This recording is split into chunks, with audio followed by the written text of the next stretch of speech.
"Pack your things, you're fired." The words hit Marcus like a punch to the gut as he stood frozen in the CEO's sleek, glass-walled office. His fingers curled into fists at his sides, but he forced himself to stay calm. He had worked at Kingston Enterprises for over 5 years. 5 years of late nights, working weekends, pulling more weight than half his team. Yet here he was, being dismissed like he was nothing. Across from him, Richard Kingston leaned back in his leather chair, fingers steepled together, his expression unreadable. But Marcus had seen that look before, arrogance disguised as professionalism. "Mr. Kingston, if I may ask, what exactly did I do wrong?" Marcus kept his voice even, though inside, rage burned like wildfire. Richard exhaled slowly, as if speaking to Marcus was a chore. "Look, let's not make this complicated.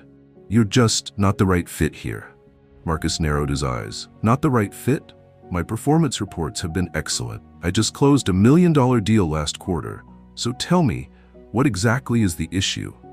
Richard smirked, standing up and adjusting his suit. "Marcus, let's be real. You're not what our clients expect to see when they walk into this company. They want someone who represents them, someone they can relate to. And you? Well, let's just say you don't fit the image." There it was. He didn't say it outright, but the message was loud and clear. Marcus, a black man in a high-level corporate position, was being shown the door, not because of his performance, not because of his work ethic, but because he didn't look the way Richard wanted. Because of his race. A tightness formed in Marcus's chest. He had faced discrimination before, but never so blatantly, never at this level. "I see," Marcus said, his jaw clenching. "And you're sure about this decision?" Richard chuckled, walking to the door and pulling it open. 100%. We need people who fit the company's vision. I'm sure you'll find something more suitable elsewhere."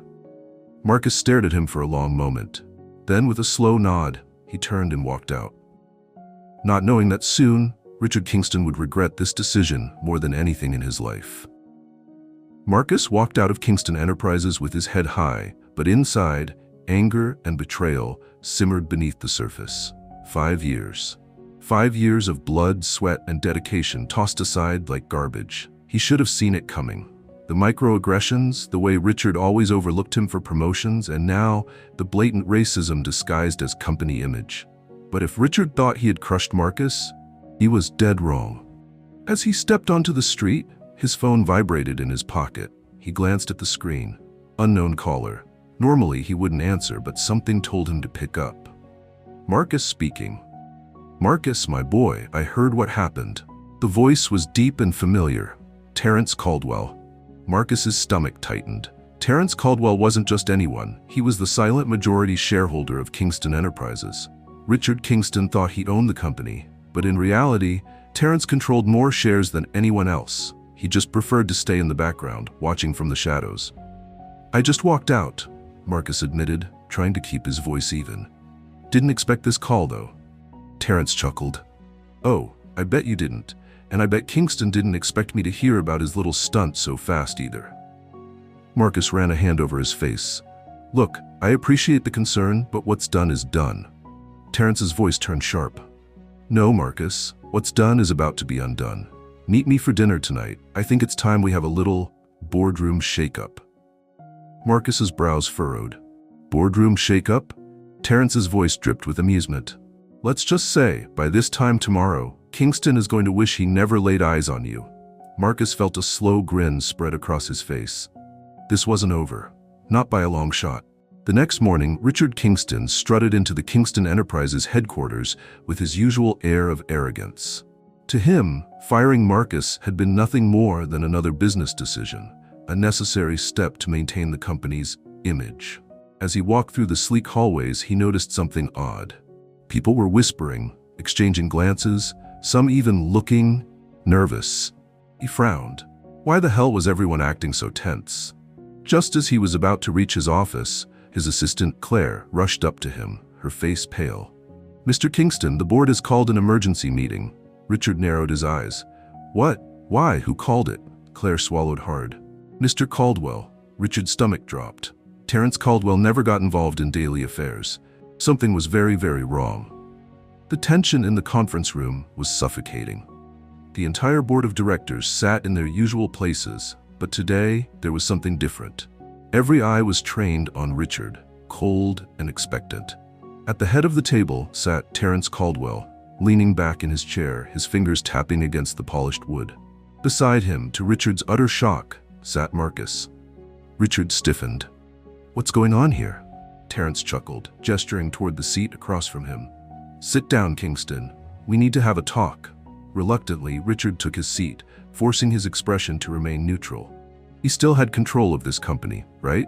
Terence leaned forward, his smile vanishing. "I heard about your little stunt yesterday, firing one of our top-performing employees for, let's be honest, racist reasons." Richard's mouth went dry.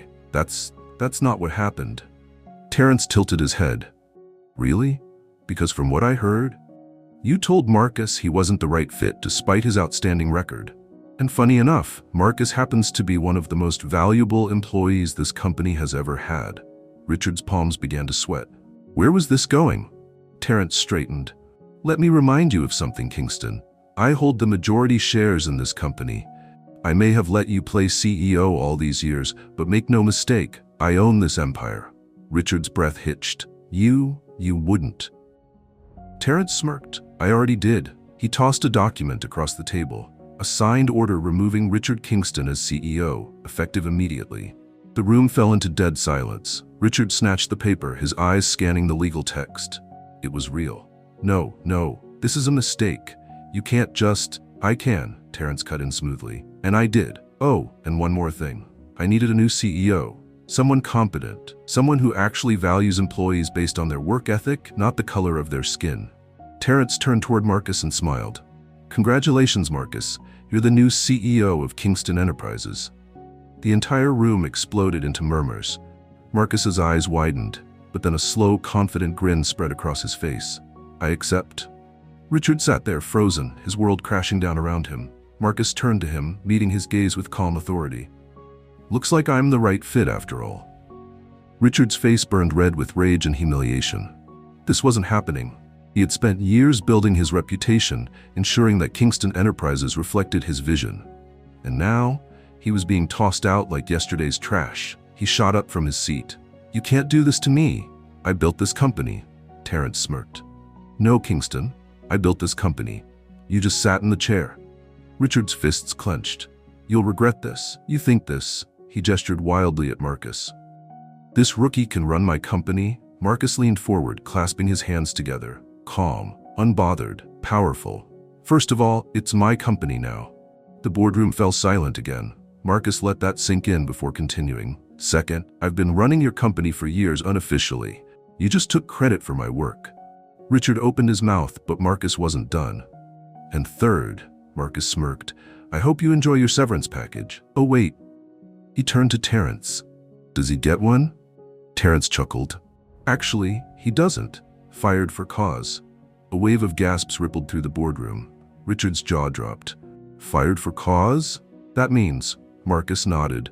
"That means you leave with nothing." Richard collapsed into his chair, his mind racing. His stock options, his bonuses, his executive benefits, all gone. His once loyal board members avoided his gaze, unwilling to save him. They knew better than to go against Terence Caldwell and the new CEO, Marcus. For the first time in his life, Richard Kingston was powerless. The moment Richard stormed out of the building, Marcus turned to the board with a confident smile. "All right, let's get to work." One of the directors cleared her throat.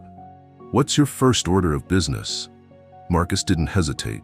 "First, we're implementing a full diversity and inclusion review to ensure this company never tolerates discrimination again."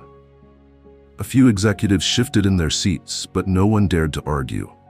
"Second," Marcus continued, "we'll be reviewing salaries and promotions to correct any disparities that have been ignored for too long." The board nodded in agreement. "And third," Marcus leaned back, smirking, "I think it's time we rebranded, starting with the name." Terence chuckled. "I like the sound of that."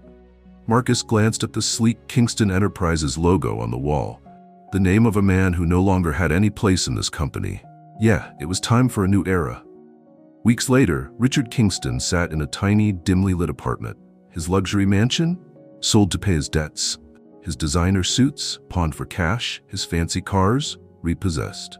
No one in the industry wanted to hire a disgraced CEO with a reputation for racism and corruption. As he stared at his dwindling bank account, his phone buzzed. A news notification popped up. Kingston Enterprises rebrands under new CEO Marcus Davis. Profits soar. Richard's hands trembled as he scrolled through the article. Marcus wasn't just running the company, he was making it more successful than ever. And Richard? He was nothing.